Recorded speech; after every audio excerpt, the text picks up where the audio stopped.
Hello Internet, I am the hero of Julios once again with another Dungeons & Dragons video. In this week's video I've decided to talk about boss monsters and how the challenge rating system of the 5th edition hasn't been the most favorable to the various monsters and how exactly a challenge rating should be taken. What I mean by this is that the challenge rating of a monster is supposed to equate to how strong they would be compared to a party of adventurers of the similar level. For example, and the example I will be using in this video, the Ogre is a challenge rating 2 monster. Because of that, it should be a fair fight for 4 level 2 players. The problem with this is that a challenge rating 2 monster loses almost instantly in terms of action economy. A well-rounded team of adventurers are going to take it down easily, especially in an open field or if the party has all their spell slots.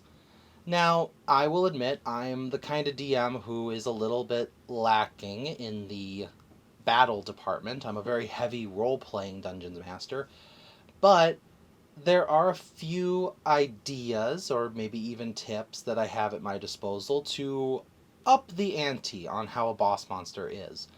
The example I'm going to give is what I like to call a rare ogre. It's just a more powerful version of the current ogre, but it incorporates these different ideas that I have. Now, that's not me saying that you have to incorporate all of these ideas, but these ideas will elongate the encounter, making it transform from 4 adventurers beating the crap out of one monster to 4 adventurers thinking that this monster is worth using that best level spell slot or expending their action surge to defeat.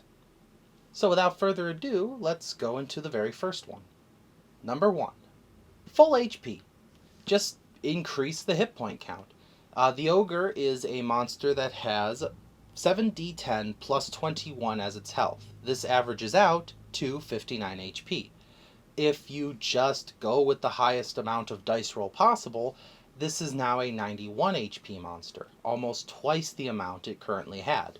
While I will admit this just turns it into a damage sponge, this gives the Ogre enough time to defend itself and maybe even crack a few ribs on an adventurer. If the paladin or the monk or whatever you have as your tank stands in front of the Ogre the entire fight and doesn't go down, is it really a boss battle or is it just another day in the woods? Number 2. Raise all of its stats by 2, which will increase their ability score bonuses. In the example of an Ogre, this would increase that -1 to dexterity checks to a +0. While this isn't an extreme improvement, this does increase the Ogre's armor class, this increases the Ogre's perception, this increases the Ogre's ability to be fooled. It's something that turns it into a boss Ogre, an Ogre that is clearly better than the Ogres around it. Number 3.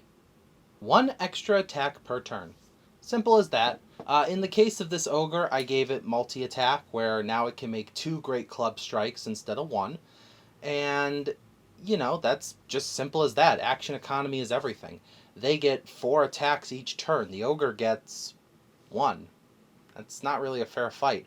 At least with 2 attacks per turn, now the Ogre might be able to convince that cleric to expend a couple spells to heal someone rather than keep slinging inflict wounds over and over again. Action economy is a major thing in the battles of Dungeons and Dragons, and I've always felt that if you don't throw in enough little monsters to be minions to the boss monster, there's really nothing stopping your adventurers from just taking out the boss in a couple rounds.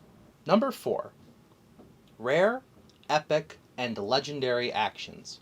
So as we all know, legendary actions are 3 actions that monsters can take at the end of another creature's turn. Just to keep it in a fundamental range of words, epic is 2 extra actions and rare is 1 extra action. The reason I went with this system is actually because my brother suggested it, based on pretty much how any loot system works in a video game of the similar nature. In this case, the Ogre that I've created has 1 rare action. hence why I'm calling it a rare ogre. This is just to once again increase the action economy. However, because it's something that happens at the end of another creature's turn, this turns it into an unexpected attack. Now, your players don't know when the ogre is going to strike again, which may cause, like, for example, if you have a cleric and a druid in initiative, and the ogre is over here, well, now, this damaged cleric might be more inclined to heal himself rather than wait for the druid to do it, because at the end of the cleric's turn, the ogre might strike before his turn comes. For what to give them as legendary actions, I would recommend giving them only things from their original attack list. In the case of the ogre, I gave it the extra attack where it can just make another Great Club attack, or it can make a perception check, which isn't the ogre's strongest suit, but it's definitely something an ogre would need to find that sneaky rogue that has been shooting him the whole fight. Number 5. Give them an action from another member of their species. In the case of ogres, which are a type of giant, I decided to give him the rock ability that other giants have. Now this ogre is a little bit more intimidating. He's got a big initial strike of throwing a rock at the players. It's not as, oh no, the ogre's out of javelins. No, this boulder is perfectly fine for smacking you, and then chucks it at you.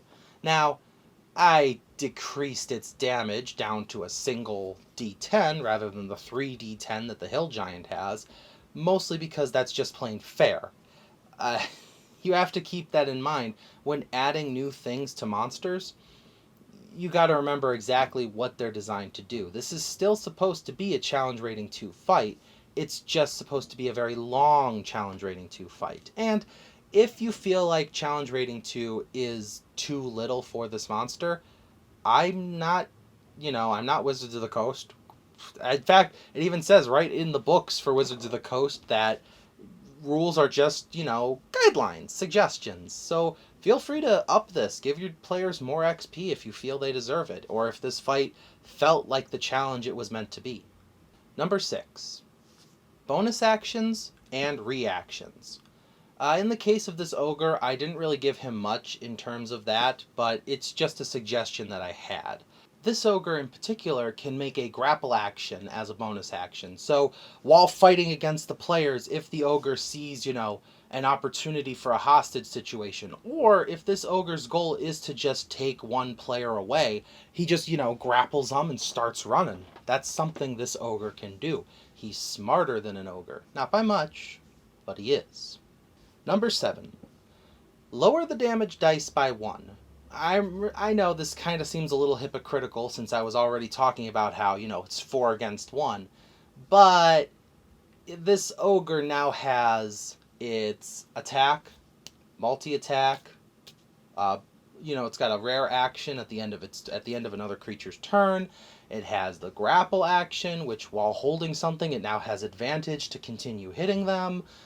So just to play it safe, I would recommend decreasing the damage dice. This can go one of two ways. You could either decrease the 2d8s down to 2d6s, or in the case that I decided, the 2d8s of his Great Club are now a 1d8. This is still, if all attacks hit, this is still 3 to 4 d8s of damage, possibly, to a single character in little than one round.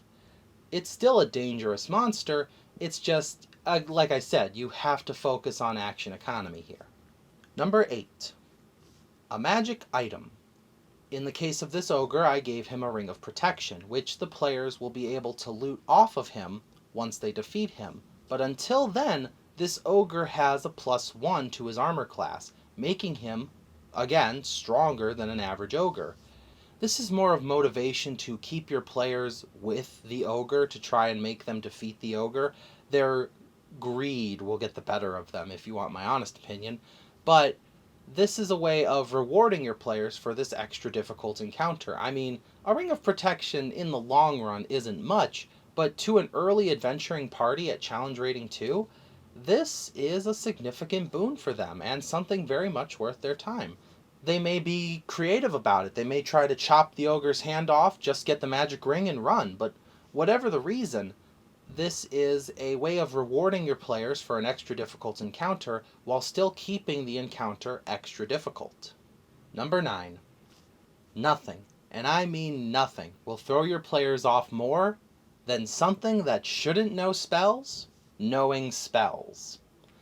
In this case with the ogre, I kinda just made it something to mess with the players. This ogre knows the light cantrip, which is totally useless to an ogre that has dark vision, but upon seeing the ogre cast light, the players will change up their strategy entirely. I would say even if you use nothing else on this list, use the light cantrip on a monster that can't normally use magic.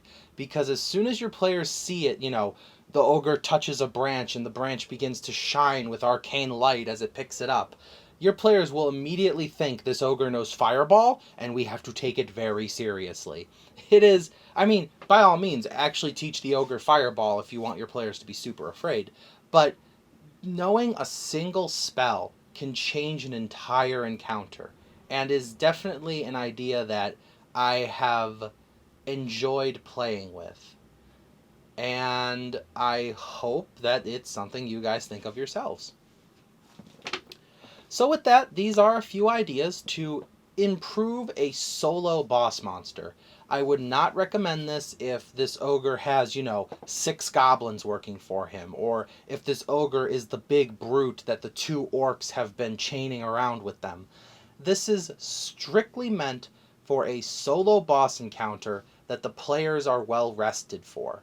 This is a, how do I put it? It's the health potions before the boss door kind of scenario, where this ogre is assuming that the players are already fully healed and ready for a long fight. Or for a DM who just wants to beat up his players for no reason at all. Killer DMs out there, go crazy. Other DMs, I would recommend taking a few of these ideas and trying them in your next campaign, or just in a single encounter. You don't have to do this for everything.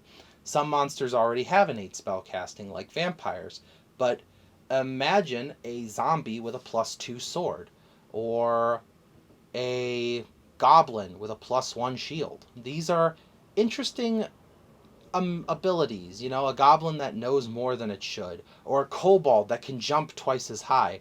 Feel free to mix and match. Homebrewing is one of my favorite things to do, and I'm just happy to share this set of ideas. Thank you for watching as always, and I will see you in the next video. This is the Hero of Julios, Xing out.